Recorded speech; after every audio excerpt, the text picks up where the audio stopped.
आप सबको जय मसीह की। मैं पास्टर अमित चौहान और उम्मीद करता हूं कि आप लोग बहुत अच्छे से होंगे। आज हमारा वर्शिप का समय है और जो हमारे जीवन के महत्वपूर्ण पहलू हैं, जैसे कि हम रोज़मर्रा की ज़िंदगियों में जो बोलते हैं, जो सुनते हैं, आज हम उसके बारे में बात करेंगे, बाइबल से बात करेंगे, है ना। और इससे पहले कि हम लोग वचन में जाएं, हमारा शेड्यूल इस तरह से है। बुधवार को हम लोग प्रेयर करते हैं एक दूसरे के लिए, हम सब के लिए। थर्सडे को हम लोग टेस्ट मनी शेयर करते हैं और फ्राइडे को हम लोग फास्टिंग प्रेयर करते हैं और सैटरडे को रेगुलर बाइबल स्टडी करते हैं हिंदी में। और संडे को हम लोग 10 बजे, आज मैं थोड़ा लेट हो गया हूँ, माफ़ी चाहूँगा, 10 बजे हम लोग वर्शिप करते हैं। और बहुत सी बहनें, बहुत से भाई जुड़ रहे हैं हमारी सेवा के साथ। अगर आप लोग भी जुड़ना चाहते हैं तो हमें मैसेज करें और हम आपके लिए प्रार्थना करेंगे। सेम पेज है इंस्टाग्राम का, बाइबल प्रेयर फॉर ऑल और फेथ ऑनलाइन चर्च। इन दोनों पेज पे रात को 10 बजे हम लोग लाइव आते हैं इन दिनों के अंदर और फिर प्रचार करते हैं। और सैटरडे को हम लोग पोस्टिंग भी करते हैं अपने बाइबल वर्स, स्पिरिचुअल पोस्टिंग करते हैं, जो कि बहुत ही आशीषित के कारण होते हैं। और आइए हम शुरू करेंगे आज के वचनों को। इससे पहले कि हम वचन में जाएंगे हम लोग प्रार्थना करते हैं। धन्यवाद धन्यवाद परमपिता परमेश्वर, राजाओं के राजा, प्रभु यीशु, हम धन्यवाद देते हैं इस समय के लिए और आपकी स्तुति, आपकी महिमा, आपकी प्रशंसा करते हैं, क्योंकि आप ही सत्य है, आप ही मार्ग और आप ही जीवन है। आप इस सृष्टि के रचयिता हैं और आप ही अंतदाता हैं। प्रभु जी, आप ही हमारे प्रभु हैं, आप ही हमारे सब कुछ हैं। मैं धन्यवाद देता हूँ प्रभु, अभी तक आपने संभाला है, हर परिस्थिति में हमारा ख्याल रखा है, हमारा ध्यान रखा है प्रभु। हमारे बच्चों का, परिवार का, हम सब का ध्यान रखा है, हमें हर बुरे खतरे से बचाया है प्रभु जी। हम धन्यवाद देते हैं प्रभु जी और क्षमा चाहते हैं प्रभु, जो भी जाने अनजाने में, जानबूझ के अभी तक हमने जो भी सारे पाप किए हैं प्रभु आपकी निगाहों में, उन सारे पापों के लिए हम सबको क्षमा करें और हम सबको शुद्ध करें अपने लहू से धो के, जिससे कि हम आपके योग्य, आपके काबिल बन पाएँ प्रभु जी। मैं विनती प्रार्थना करता हूँ वचनों के लिए प्रभु। जब हम वचन को खोलते हैं, पढ़ते हैं, सुनते हैं, तो होने दे प्रभु कि हम सुन के उसको लागू कर पाएँ अपने जीवन में, उसको ग्रहण कर पाएँ प्रभु जी, और उन वचनों को हम दूसरों के साथ शेयर कर पाएँ और सीख पाएँ और याद रख पाएँ परमेश्वर। हमारे ध्यान को, हमारे फोकस को अपने वचन की ओर लगाएं, अपनी ओर लगाएं प्रभु, और हमारी इस वीडियो सभा को संभाले परमेश्वर। अपनी उपस्थिति हम सब के बीच में हो आपके प्रभु जी, इन वचनों के बीच में हो परमेश्वर। शैतान की देखी अनदेखी शैतानी शक्तियों से हम सबको बचाए, हमारी सहायता करे सीखने में, सुनने में, याद रखने में। हमारे ध्यान को अपने वचन की ओर लगाएं प्रभु। मेरे मुंह के शब्द आपको ग्रहण योग्य हो। मैं सारी बातों को विश्वास के साथ आपके चरणों में रखता हूँ। सुने प्रभु यीशु मसीह के नाम से, आमीन। आप सबको जय मसीह की। Praise the Lord. मैं पास्टर अमित चौहान। आज हम पढ़ेंगे, अगर आपके पास बाइबल है तो निकाल ले, नहीं है तो कोई बात नहीं।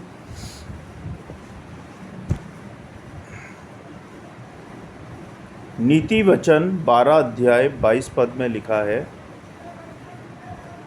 झूठ बोलने वाले होठ यहोवा को घृणित हैं, पर जो सच्चाई से काम करते हैं वे उसे प्रिय हैं। अब इस वचन का क्या मतलब हुआ? इस वचन का मतलब ये हुआ, जो लोग झूठ बोलते हैं, चाहे मैं हूँ या आप हो या वो कोई भी हो इस संसार में, परमेश्वर को उनसे घृणा होती है, परमेश्वर उनको पसंद नहीं करते। लेकिन जो सच्चाई से चलते हैं, खरेपन से चलते हैं, परमेश्वर को वो बहुत पसंद हैं, उनके प्रिय हैं। परमेश्वर झूठ से बहुत घृणा करते हैं। झूठ बोलना केवल सामाजिक अपराध नहीं, आत्मिक पाप भी है। ध्यान दीजिएगा, जो हमें परमेश्वर से दूर करता है। जब जब हम झूठ बोलते हैं, एक तो हम आत्मिक पाप कर रहे हैं और दूसरा हम परमेश्वर से दूर हो रहे हैं। तो क्या आप चाहेंगे कि आप परमेश्वर से दूर रहें, आत्मिक पाप करें, परमेश्वर आपसे घृणा करे? नहीं, कोई नहीं चाहेगा। इसीलिए अपने जीवन में कोशिश करें कि आप हमेशा सच्चाई से चलें, झूठ ना बोलें, और जिससे कि परमेश्वर आपसे घृणा ना करे। हर परिस्थिति में सच बोलना कठिन हो सकता है, मैं मानता हूँ। हर परिस्थिति में, रोज़मर्रा की ज़िंदगी में सच बोलना कठिन हो सकता है, लेकिन परमेश्वर ईश्वरीय दृष्टि में यह आदर्श है। ये अगर आप इसको अपनाते हो 100%, तो ये परमेश्वर की दृष्टि में आप परमेश्वर का आदर्श मान रहे हो, आप परमेश्वर के आदर्श बन गए हो, परमेश्वर का प्रेम आपको मिल रहा है। बस बजाय संसार से आपको प्रेम नहीं मिल रहा, क्योंकि जो सच बोलता है, खरा बोलता है, वो हमेशा दूसरों को अच्छा नहीं लगता, लेकिन परमेश्वर को अच्छा लगता है। परमेश्वर पिता को बहुत अच्छा लगता है जो सच बोलता है और जो सच्चाई से, ईमानदारी से अपने जीवन को बिताता है। तो हमें दूसरों को खुश नहीं करना, हमें परमेश्वर पिता को खुश करना है। तो हमें हमेशा सच बोलना है। यूहन्ना 8 अध्याय 44 पद में लिखा है, क्योंकि वह तो झूठा है, वरन झूठ का पिता है। झूठ की उत्पत्ति शैतान से हुई है, आपको पता है? जब आप झूठ बोलते हो तो वो शैतान की उत्पत्ति है, और शैतान आपको अपने कंट्रोल में, अपने कब्ज़े में ले लेगा, आपको पता भी नहीं चलेगा, और वही सब वो कराएगा जो वो शैतान चाहता है। क्योंकि आपने झूठ बोला, आप परमेश्वर से दूर हो गए, परमेश्वर ने आपसे घृणा की, परमेश्वर ने आपसे प्रेम नहीं किया, आप वचन से भी दूर हो गए। और जब ऐसा होगा, शैतान आपको अपने कब्ज़े में ले लेगा, अपने कंट्रोल में ले लेगा, और वही कराएगा जो वो चाहता है।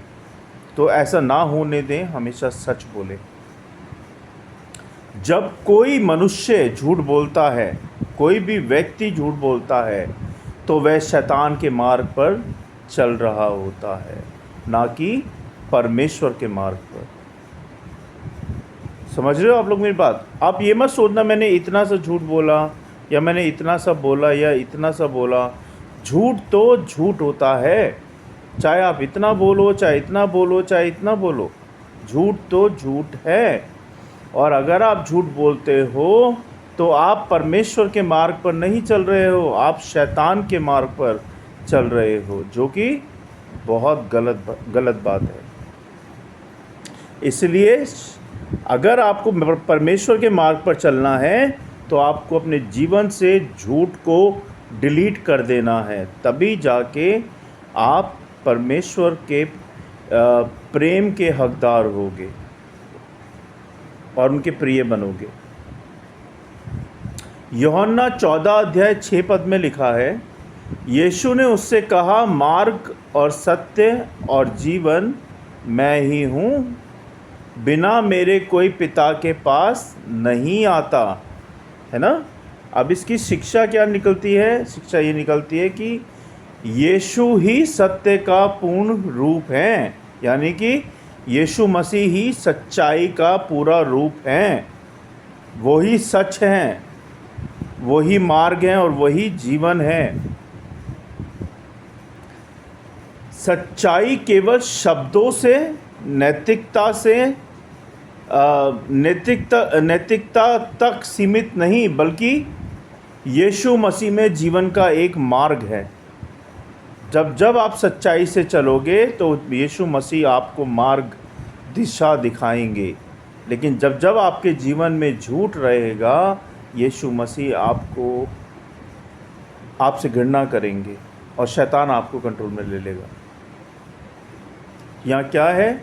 सच्चाई केवल शब्दों से या नैतिकता तक सीमित नहीं होती, बल्कि यीशु मसीह में जीवन का एक मार्ग होता है जो कि सच्चाई से होता है।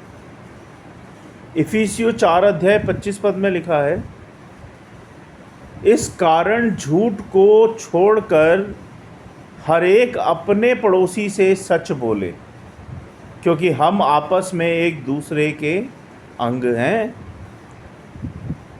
झूठ सामूहिक एकता को तोड़ता है। झूठ जो है सामूहिक एकता को तोड़ता है। हम मसीह में एक देह हैं, इसलिए एक दूसरे के साथ सच्चे रहना अनिवार्य है और ज़रूरी है। समझ रहे हैं आप? नीति वचन 19 अध्याय 9 पद में लिखा है, झूठा साक्षी दंड से नहीं बचेगा और जो झूठ बोलता है वह नाश हो जाएगा। अब इसकी शिक्षा क्या निकलती है? इसकी शिक्षा ये निकलती है, झूठ का अंतिम परिणाम मृत्यु होता है, यानी कि नाश होता है।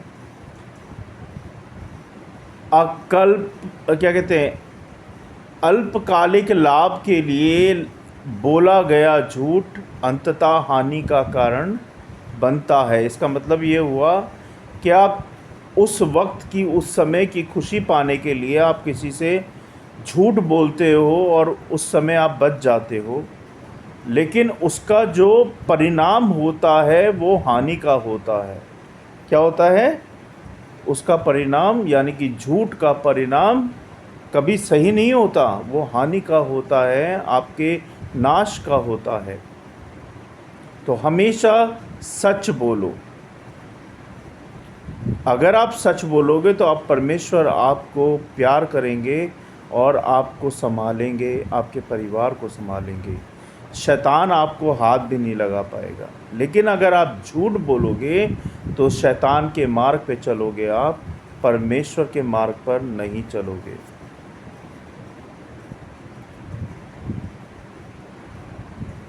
अब इससे हमने क्या सीखा वो हम देखेंगे, गौर करेंगे उस पर। सच्चाई जो है परमेश्वर का चरित्र है। जब हम सच्चाई में चलते हैं तो हम उसकी छवि में बढ़ते हैं। पहली बात ध्यान दीजिएगा इस पे। जब हम सच्चाई में चलते हैं तो हम उसकी छवि में बढ़ते हैं। झूठ आत्मा को गंदा करता है। जो झूठ होता है वो आत्मा को गंदा करता है। यह आत्मा और परमेश्वर के बीच दीवार खड़ी करता है। क्या करता है ये झूठ? आत्मा और परमेश्वर के बीच दीवार खड़ी कर देता है जब आप झूठ बोलते हैं या मैं झूठ बोलता हूँ। सच्चाई विश्वास को जन्म देती है। सच्चाई में जीने वाला व्यक्ति दूसरों को भी परमेश्वर के करीब लाता है। क्या होता है? सच्चाई विश्वास को जन्म देती है। सच्चाई में जीने वाला व्यक्ति दूसरों को भी परमेश्वर के करीब लाता है। झूठ से रिश्ते टूटते हैं। झूठ से रिश्ते टूटते हैं। सच्चाई से भरोसा बनता है। एक झूठी बात रिश्तों को सालों पीछे ले जाती है। ध्यान दीजिएगा। जबकि एक सच्चा उत्तर, यानी कि इवन इफ इट्स हार्ड, शांति की जड़ है ना। मतलब कि आप अगर झूठ बोलते हो अपने रिश्तों को बनाने के लिए तो वो आपको कई सालों पीछे ले जाती है। आपके रिश्ते टूट जाते हैं, रिश्ते बिखर जाते हैं। उससे रिश्ते बनते नहीं हैं झूठ से। लेकिन आप सच्चाई से बोलते हो अपने रिश्तों में तो आप भरोसा कायम करते हो उनका। और एक झूठी बात रिश्तों को सालों साल पीछे ले जाती है, जबकि एक सच्चा आंसर आपका शांति की जड़ पैदा करती है आपके रिश्तों में। तो बहुत ज़रूरी है कि हमें हर बात में सच्चा रहना है और सच्चाई से बोलना है और रहना है। अब हम देखेंगे कि हमारे जीवन की सीख क्या है, हमारे जीवन की सीख क्या है, मतलब हमें क्या करना चाहिए, है ना। सच्चाई बोलना हमेशा आसान नहीं होता। कहीं ऑफिस में झूठ बोलना पड़ता है, कहीं कहीं हमें वाइफ से झूठ बोलना पड़ता है, कहीं परिवार में झूठ बोलना पड़ता है, कहीं कहीं झूठ, मतलब ऐसा समय कभी आता है कि हम लोग कई बार छोटे छोटे झूठ बोल जाते हैं और वो छोटे छोटे झूठ हमारे लिए अशांति का कारण होता है। सच्चाई बोलना हमेशा आसान नहीं होता, खासकर जब वह हमारी कमज़ोरी उजागर करती हो। लेकिन सच्चाई की कीमत पर कोई भी सफलता टिकाऊ नहीं होती। लेकिन सत्य की कीमत पर कोई भी सफलता टिकाऊ नहीं होती। झूठ हमें अस्थायी सुरक्षा देता है, परंतु अंत में हम खुद को और दूसरों को धोखा दे रहे होते हैं। जैसे कि मैंने आपको बताया, सच्चाई हमें शांति देता है, हमारी जड़ों को मजबूत करता है, हमारे रिश्तों को मजबूत करता है, हम परमेश्वर के प्रेम में बने रहते हैं। लेकिन झूठ क्या करता है? झूठ, हम स्वयं को दूसरों को धोखा दे रहे होते हैं। खुद को तो धोखा दे रहे हैं, दूसरों को भी धोखा दे रहे हैं झूठ बोल के।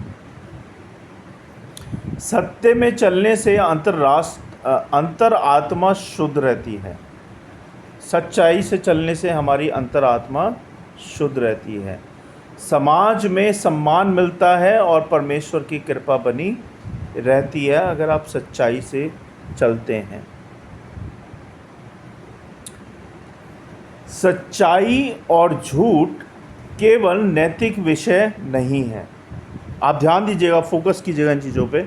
यह हमारे जीवन का पहलू है, सच और झूठ, जो कि हम रोज़मर्रा की ज़िंदगियों में करते हैं, जो कि नहीं करना चाहिए हमें। वह आत्मिक जीवन के मुख्य स्तंभ हैं। जब हम झूठ बोलते हैं, हम स्वयं को अंधकार में खींच लेते हैं, जहाँ शैतान का प्रभुत्व होता है, जहाँ शैतान का कंट्रोल होता है। जब हम झूठ बोलते हैं तो हम अंधेरे में चले जाते हैं और वहाँ शैतान बैठा होता है हमें पकड़ने के लिए, कब्ज़ा करने के लिए। दूसरी ओर जब हम सच्चाई के साथ खड़े रहते हैं, even when it's hurts, we invites God's presence and favour, है ना। मतलब कि जब हम सच्चाई से खड़े रहते हैं तो हम परमेश्वर को इनवाइट कर रहे हैं, उनको, उनकी उपस्थिति के लिए, उनके फेवर के लिए, यानी कि उनकी कृपा के लिए, उनकी सहायता के लिए। तो हमेशा सच्चाई पे खड़े रहें, सच्चाई पे बोलें, सच्चाई से चलें, तभी परमेश्वर पिता का प्रेम आपके लिए हमेशा बना रहेगा। नहीं तो शैतान आपको अपने कंट्रोल में ले लेगा। यीशु ने कहा, सत्य तुम्हें स्वतंत्र करेगा, यानी कि सच्चाई तुम्हें फ्रीडम देगा। यूहन्ना 8 अध्याय 32 पद में लिखा है, ये केवल पाप से नहीं बल्कि डर, अपराध बोध, झूठे संबंधों और आत्मिक बंधनों से भी मुक्ति है। जब आप सच्चाई पे रहते हो, सच्चाई बोलते हो, तो आपको सिर्फ पाप से छुटकारा नहीं मिलता, बल्कि डर, अपराध, झूठे संबंध और आत्मिक बंधनों से भी मुक्ति मिलती है। मसीह जीवन का मार्ग जो है वो सत्य का मार्ग है। जो विश्वासियों का मार्ग है वो सत्य, सच्चाई का मार्ग है। ये मार्ग कठिन हो सकता है, मैं मानता हूँ, हो सकता है कठिन, लेकिन यही वह मार्ग है जो हमें परमेश्वर तक ले जाता है।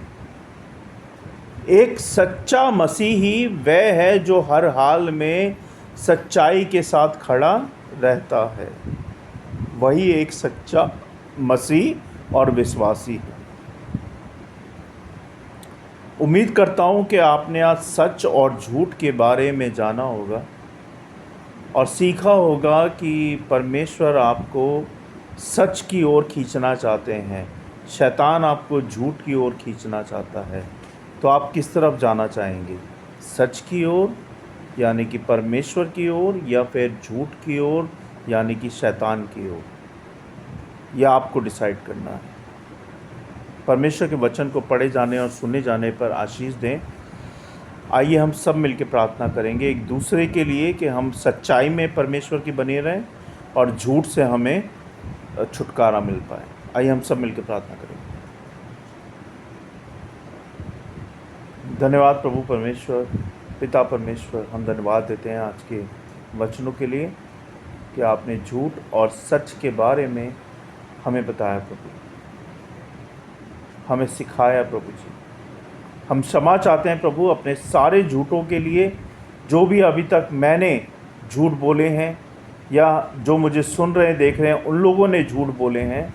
हम सब के झूठों के लिए, झूठी बातों के लिए हमें क्षमा करें प्रभु, हमें माफ़ करें प्रभु, हमें अपने से दूर ना करें परमेश्वर। होने दे प्रभु कि हमारे जीवनों में सच्चाई रहे केवल, और हम सच बोलें, ईमानदार रहें प्रभु जी, झूठ ना बोलें प्रभु कभी किसी बात पे। हमें बचाएं प्रभु शैतान से, शैतान की बातों से, शैतान के झूठों से हमें बचाएं परमेश्वर। हमारी सहायता करें प्रभु कि हम दिन प्रतिदिन सच्चाई में बढ़ते जाएं और सच ही बोलें, जिससे कि हम आपके प्रेम में बने रहें प्रभु जी, आपके आशीषों में बने रहें, आपकी उपस्थिति, आपके अनुग्रह में बने रहें प्रभु जी। हम सब की सहायता मदद करें परमेश्वर। हमारे जीवन से, हमारे परिवारों से, हमारे घरों से, हमारे कामकाजों से हमारी झूठी बातें निकालें प्रभु। हमारे जीवन में सच्चाई भरें प्रभु, सच्चाई का अनुग्रह भरें प्रभु जी, सच्चाई की बातें भरें प्रभु हमारे जीवन में। हमारी सहायता करें। होने दे प्रभु कि हम सच्चे रहें और आपके अनुग्रह में बने रहें प्रभु जी। हमारी सहायता करें, हम सब की सहायता करें कि हम झूठा जीवन ना जी के सच्चाई का जीवन जिएं। हम जहाँ भी बातें करें, जहाँ भी बोलें तो सच बोलें प्रभु, सच बोलें परमेश्वर। हमारी सहायता करें। बहुत बहुत धन्यवाद प्रभु अभी तक संभालने के लिए, इन वचनों के लिए, जिन्होंने हमारे कानों को खोला, हमारी बुद्धि को खोला, हमारी समझ को खोला और हमें सिखाया प्रभु वो झूठ और सच का अंतर क्या है प्रभु। झूठ हमें शैतान की ओर खींचता है और सच हमें परमेश्वर की ओर ले जाता है, परमेश्वर के मार्ग पे ले जाता है। तो हमें परमेश्वर के मार्ग पे जाना है प्रभु, हमें तेरे मार्ग पे जाना है, ना कि शैतान के मार्ग पे। हम सब की सहायता करें कि हम सिर्फ़ और सिर्फ तेरे मार्ग पे जाएं प्रभु जी, तेरी ओर जाएं परमेश्वर। हम सब की सहायता करें प्रभु। विनती प्रार्थना करता हूं कि इन वचन की रखवाली करें प्रभु जी, इस वचन को करोड़ों गुना, लाखों गुना फैलाएं प्रभु, और सहायता करें प्रभु कि इस वचन के द्वारा काफ़ी लोग आपके वचन से सीख पाएँ प्रभु, और ग्रहण कर पाएँ और दूसरों के साथ शेयर कर पाएँ। आप हमारी सहायता करें प्रभु कि हम हमेशा आपके वचन में, आपकी सच्चाई में, आपके अनुग्रह में बने रहें। क्षमा कीजिएगा प्रभु हर एक पाप के लिए, हर एक अपराध के लिए, हर एक झूठ के लिए।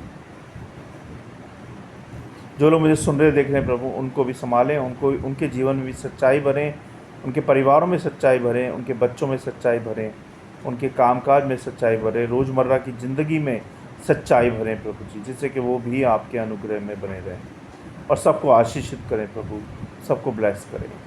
मैं विश्वास के साथ ये सारी विनती प्रार्थना आपके चरणों में रखता हूँ, सुने ग्रहण करें प्रभु यीशु नासरी के नाम से, आमीन।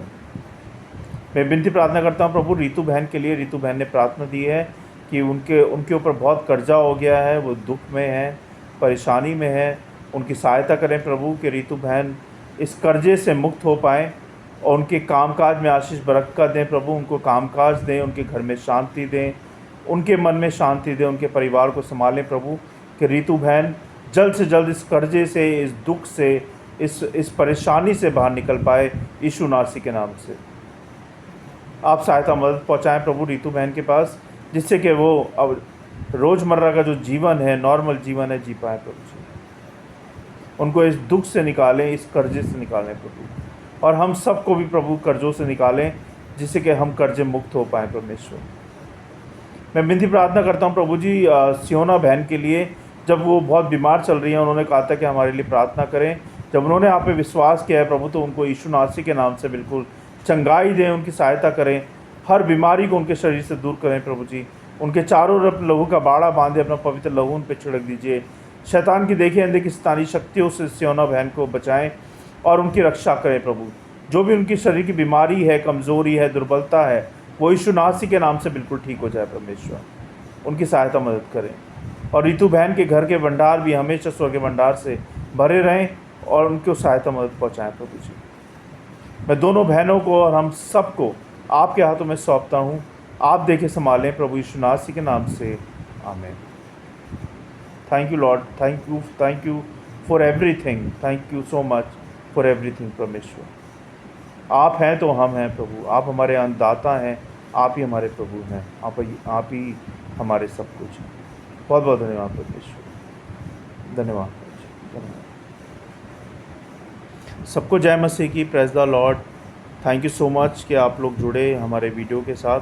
अगर आपको कोई विषय है प्रार्थना का, या आप अपनी टेस्टमनी शेयर करना चाहते हैं, तो आप हमें बताएं लिख के। हम आपकी टेस्टमनी अपने चैनल पे, अपने पेज पे शेयर करेंगे। परमेश्वर आपको बहुत बहुत आशीषित करें, पूरा दिन संभालें, पूरे हफ्ता संभालें। God bless you all, thank you. फिर मिलते हैं हम लोग बुधवार को प्रेयर के साथ। अगर आप लोग प्रेयर में जुड़ना चाहते हैं तो रात को 10 बजे इंस्टाग्राम पे लाइव प्रेयर करते हैं, बाइबल प्रेयर फॉर ऑल पे और फेथ ऑनलाइन चर्च पे आप जुड़ सकते हैं। Thank you so much, God bless you all.